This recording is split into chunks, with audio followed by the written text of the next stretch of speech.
Welcome back, everybody, once again to another episode of TJ Talks the News. Today is October 25th, 2021, and I just got some good and bad news.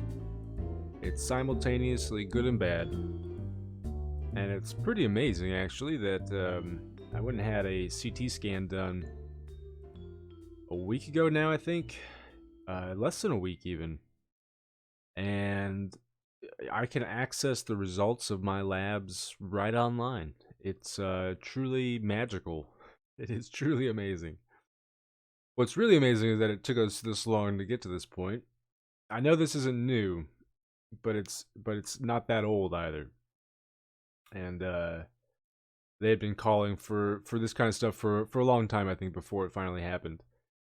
But so that's the good news, is my results are in, and they show that everything is normal. There's nothing wrong with me. The bad news is that there is something wrong with me, but the scan was supposed to help us understand what is wrong with me, but because it didn't, we still don't know. But I guess the good news is that it's most likely not anything serious. That's good news. But I still have to go in and see the doctor, so maybe the scan isn't as as good of news as I think it is. Hate crimes against Asians rose 76% in 2020 amid pandemic, FBI says. Now, I wonder why people have to make motorcycles so loud.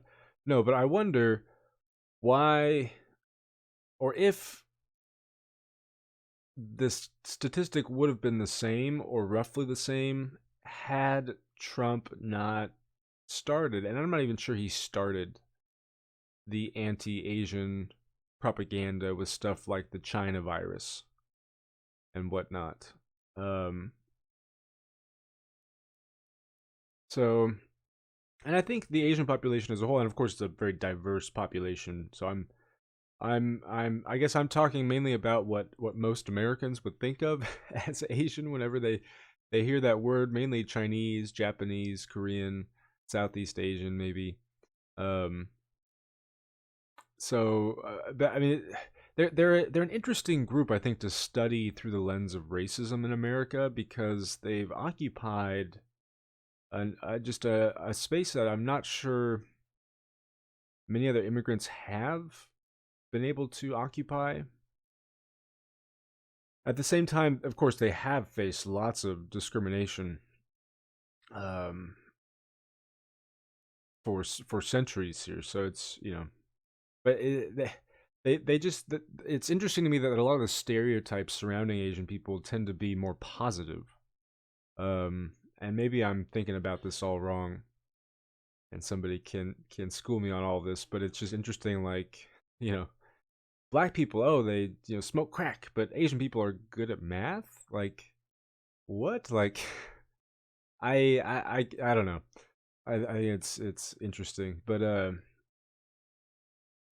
yeah, I wonder, because I see this statistic and I immediately think, well, Trump should go to jail for every single one of those hate crimes, as should any Republican who has repeated this this anti-Asian rhetoric that Trump uses. And I just feel like there has to be, we have to reach a breaking point here, because with how powerful information has become, largely because of the speed, intensity, and just volume with which it travels and with which it can be directed by specific groups to specific groups for specific purposes, that we really need to rethink our ideas about freedom of speech, and particularly about things like incitement, and speech that motivates someone else to act out in an unlawful way. Because, again, to me, this is Trump and the Republicans are totally responsible for this. They're responsible for basically, probably about 95% of the COVID deaths that have happened over the last, since the vaccines have been available. they're responsible for a lot of deaths indirectly as a result of their rhetoric. And I feel like we need some way of holding particularly public officials accountable for their rhetoric, because we know that rhetoric does have, I mean, they're not just words. These words shape our entire understanding of ourselves, of the world, of other people. Words are what motivate us to action, to thought. Um, so I feel like there has to be a breaking point here. Um, I don't know. I have no idea where you would even begin to address that issue, given how many problems there are in enforcing any kind of rules surrounding speech and language. It's a very slippery thing there. Um, 9-year-old has been dead inside Southwest Houston apartment for a year. 3 other kids were abandoned.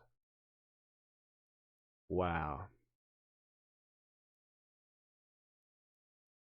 I don't even know. I mean, stuff like this wouldn't happen again if we had a populace that cared about caring for their neighbors. And you would think with the huge Christian element in this country that we would have that. I guess maybe they do care for their neighbors so long as their neighbors look and think like them. But that's very unchristian like, right? Um, but if we were to really invest in social services, particularly childcare, um, because I mean, children are being abused all over this country, in their homes, on the streets, and in schools daily. Um, and we could at least start to try to better address the problem. But instead, we're still debating whether or not caring for children is actually worthwhile, um, which is just insane to me. I don't know. The Facebook papers documents reveal internal fury and dissent over site's policies, and it does. They're very much aware of what they're doing. They're very much aware of the effect that it's having. I don't know if Zuckerberg is just he just wants to watch the world burn, if he agrees with a lot of this stuff, if it's all about profit, what the end goal is here. Maybe there is no end goal, but I don't know how you could sit by and watch, and do that much damage to the world without being an utter psychopath. Yet another example of somebody who needs to be held accountable for the damage that they've done indirectly. And I don't know how you do that. I'm just saying that it needs to happen. It's pretty obvious that it needs to happen. How you do that fairly is and protecting against the potential for abuse. That's the hard part. A record amount of Americans are quitting their jobs due to pandemic burnout. Okay. Maybe this will lead somewhere, but the reality is that companies can just wait people out. They can find alternative sources of labor. They can automate. They can just wait people out because they have that much wealth, because they have that much money. Um, and the companies that don't have that much money will get bought out by the companies that do have that much money, and it may make the situation even worse. I don't think people understand the sheer power imbalance that exists and that may be insurmountable at this point, as people continue to consume their Starbucks lattes and watch their Marvel Comics films and buy their Star Wars action figures.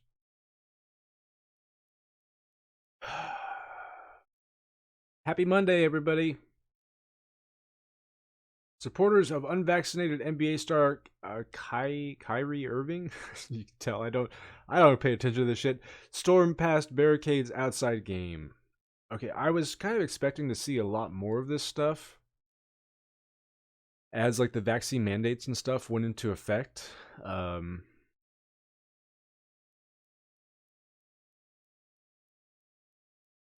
God, people are stupid. I don't know. I'm yeah, and it really surprises me when they reach that level. I mean, because getting to the NBA is not sure you can do it based solely on talent, but often there's a lot more that goes into it, and you have to be at least somewhat intelligent, right? Um, right? Maybe I don't know, but yeah. I've been expecting to see a lot more of this stuff, a lot more violence, a lot more protests. Um, I do know that the school board meetings are still going out of control, and I guess the only thing that really surprises me about this is just people's willingness to care about other people that much. People don't care about their neighbors. Why do people care about others so much? No. Why do people care about these celebrities so much to the point where you would be willing to take time out of your day to go and protest something like on their behalf? These really rich and powerful people. Like why on earth you you must have nothing to do. You must lead a really sad, lonely life, right? Or are you just that passionate enough about not getting vaccinated? But it's not just this example, it's just examples everywhere of people just ugh. I don't know how you I don't know why you do it either. Like if I'm lonely or so, I go do some journaling. I don't latch on to celebrities and obsess over them. Let's see here. Mudslides and power outages as storm drenches burn-scarred California. It's the cycle that we go through every year, and it is getting slightly worse over time. Probably won't be that bad until my kids are about my age. So I'll be mostly dead by then. Maybe all the way dead by then. But it's not bad here yet. I can see on the horizon a giant kind of brownish cloud moving my way, and the wind is clearly picking up in the trees. But it's 70 degrees here right now, which is actually unusually warm for this time of the day. But I checked the weather, and like in an hour, it's supposed to drop like 20 degrees. So it's coming. It's coming. James Michael Tyler. I saw my name, so I got all excited. The actor who played Gunther on Friends dies at 59. That is rather sad. I'm kind of he looked much older than that. Although I guess Friends isn't that old, right? 90s. But he still looked like he was mid 30s, early 40s in the show. Maybe that's just the baldness. I've kind of been waiting to go bald because my grandpa on my mom's side went bald, and I feel like I have her kind of thinner hair. But my mom swears I take after my dad, and that I'll have a full head of hair until I die. Let's see here. Amnesty International closes Hong Kong offices citing national security law. Washington, District of Cats, U.S. capital, first city to count its felines. Interesting. I wonder how exactly you do that. Of course, this is published on France 24. Interesting. Uh, because of course this is something you would never see on other American news stations. It's not controversial enough. But this is an interesting news station. It says "Fight the Fake," and then they have a section on France and a section on Africa. Yeah, there's a coup happening in the Sudan right now. which is one of the hashtags that they have trending there. As its front paws touch the ground, the whiskered creature looks up, eyes darting left. A wildlife camera clicks and captures the scene. It's a cat, and the location isn't a remote rainforest, but the capital of the United States. The photo is part of the DC Cat Count, a first of its kind 3-year effort. 3 years? Oh my gosh.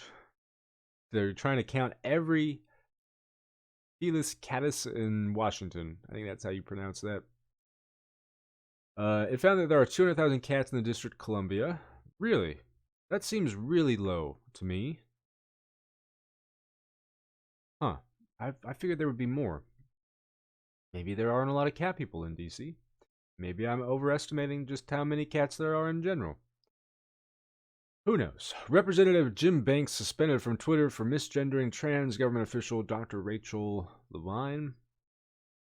This is going to drive conservatives insane. Probably see protests about that.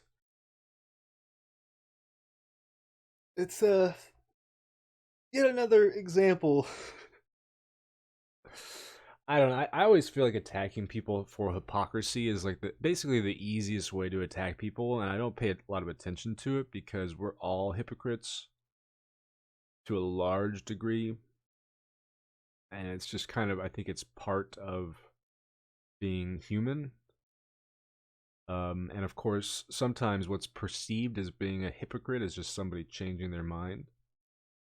But this is one example where I think the criticism is totally warranted in that the conservative ethos is so about this idea of kind of, just live and let live kind of thing. This individualism, this hyper-individualism, this notions of freedom and stuff. Yet their entire platform at this point, besides the tax thing, because their economic platform is basically just no taxes. Well, no, they want to raise taxes on the lower middle classes to further bleed them. But lower taxes on corporations and the wealthy. So they do have that policy, which has been pretty consistent, right? But I mean, all their other policies are all about these like extreme kinds of government intrusion where they can tell you exactly how to live your life. I don't know how they ever reconcile these two things, and I don't think they do. I don't think they try to, because your brain would explode, right? But really, why does it matter? Why does it matter if it's a he or a she, if they want to call themselves a tree? Who cares? As long as it's not harming you in some way. And of course, their argument is that it is harming them and their children, and which is fucking bullshit.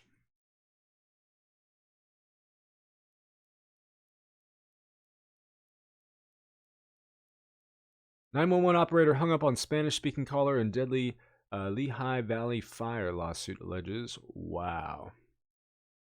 I've actually read quite a few stories about this kind of stuff happening because I'm really interested in linguistic discrimination and the way that language is used as a status marker and all kinds of things. And it's actually pretty astonishing in that language almost seems to be more powerful than even things like race or religion.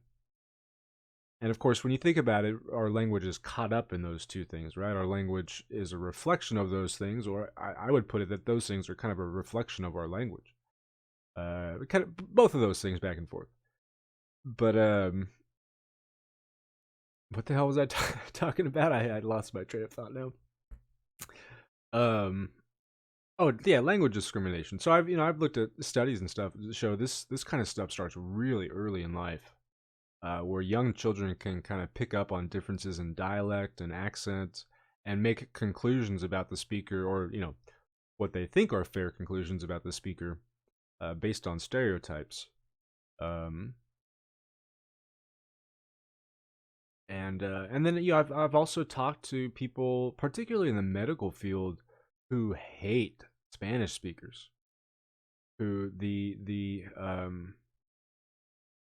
the sense of kind of language superiority and cultural superiority is just so intense in some of these nurses and stuff, because they're having to compete where I live with these Spanish speaking nurses. And of course we serve this huge Spanish speaking community, so they're jealous that, um that they're getting the promotions and they're getting these new jobs and they're getting the raises. And say, well, you can go learn Spanish. Not to mention that you have all kinds of privilege that comes from being a white English speaking person with a neutral dialect, But that is just sad. But I will say, this kind of stuff again happens daily, particularly in classrooms, particularly in school. I don't think people really grasp how harmful language discrimination is and how embedded it is within everything. Everything. It's so normalized to the point where the vast majority of English speakers, of English teachers, I mean, like myself, would kind of like, they'd scrunch up their face like, wait, what are you talking about? Like, we're just teaching them the correct way to use the language. It seems so harmless, right? But it's not. All right.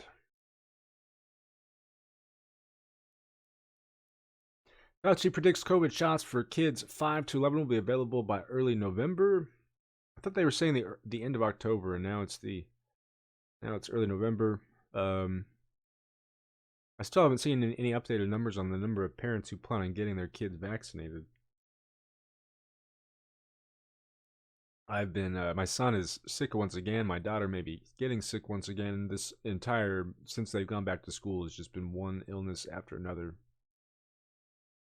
Although I've escaped mostly unscathed.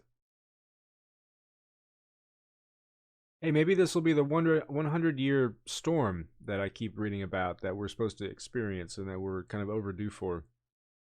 It says powerful storm hits California amid warnings of potentially historic rain. We've had some pretty serious floods, but I think the last one was in like the 1870s or something, and basically washed away the city where I live. Which, I mean, it wasn't really a bunch of a city back then. It was a settlement, I guess.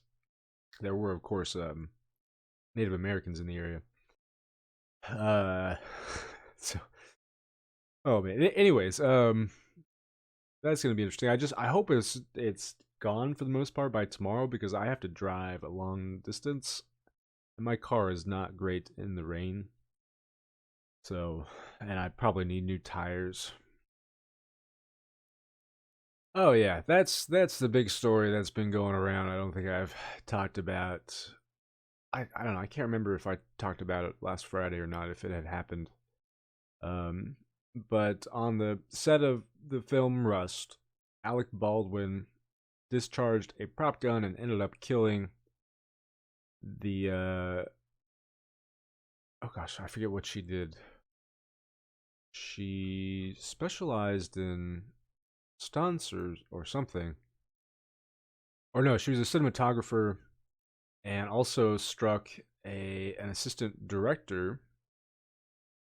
Um, and it seems basically like a tragic accident with some negligence involved, most likely, where somebody will be held accountable. They're talking about problems with safety, um, the armor on set, which is what they call the person who's kind of in charge of all the dangerous weapons and firearms. Uh, may end up being held accountable.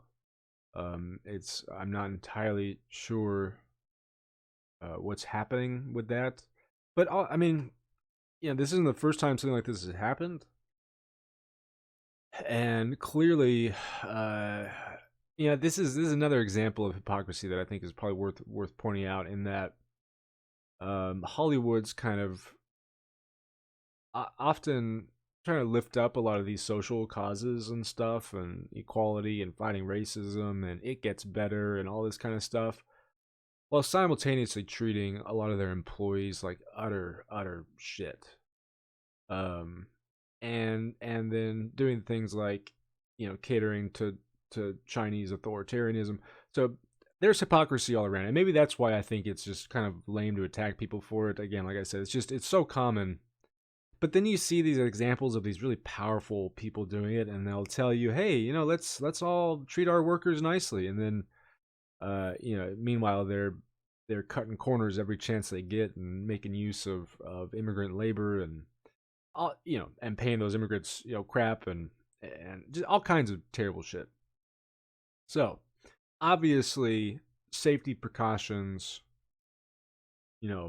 improve those, hold people accountable. But this has turned into this conservative rallying call, and they are like vicious hounds going after Baldwin here.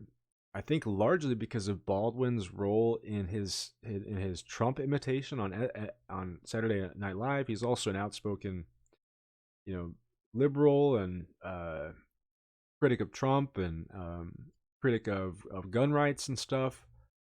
But it's getting really nasty, and their argument makes absolutely no sense. It's not like Baldwin. Now, I would say here's what they could argue is that how can Baldwin simultaneously be a proponent of gun control while performing in violent movies and television that in some ways may encourage gun use and gun violence? I think you could make that kind of argument. But I don't know. I don't know exactly what their argument is. It's like they're going after him as though he's a hypocrite. Like oh, look at him, he's criticizing gun rights, but here he is using a gun. It's like, you guys, he was on a movie set. And it's like, look at him murdering people. It's like, you guys, he was handed the gun by somebody else and thought it wasn't loaded. It was an accident. But they're out for blood. And if I were Baldwin, I don't know. I don't know. Baldwin doesn't seem like the type who would be bothered by it very much. I mean, if you're gonna go out and imitate Trump, I don't think you get bothered by that kind of stuff. He probably got a lot of shit for that. So I do feel bad though for the woman who was killed.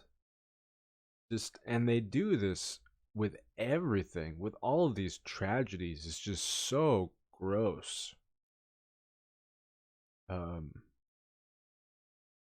This should be a moment where Baldwin and everybody who was involved can, find some moment of peace to kind of reflect on what happened and to mourn and especially the family of the woman. And instead, that family is now going to have to wake up each and every day and see shit about conservatives politicizing the woman's death for no reason. Again, go after the movie companies for poor safety procedures, go after representations of violence in the media, but this has nothing to do with Baldwin or the woman or anything. It's gross, and it's going to lead to more violence. And we're going to end up with the stuff that we talked about here at the start of the show with these hate crimes going up. I think the term for it is stochastic terrorism, but I would have to look into that a bit more to fully understand what that is. But it's this kind of indirect terrorism. Anyways, you guys, I think that's going to be it from me for today. Thanks for watching or listening. Hope you enjoyed, and I will see you another day.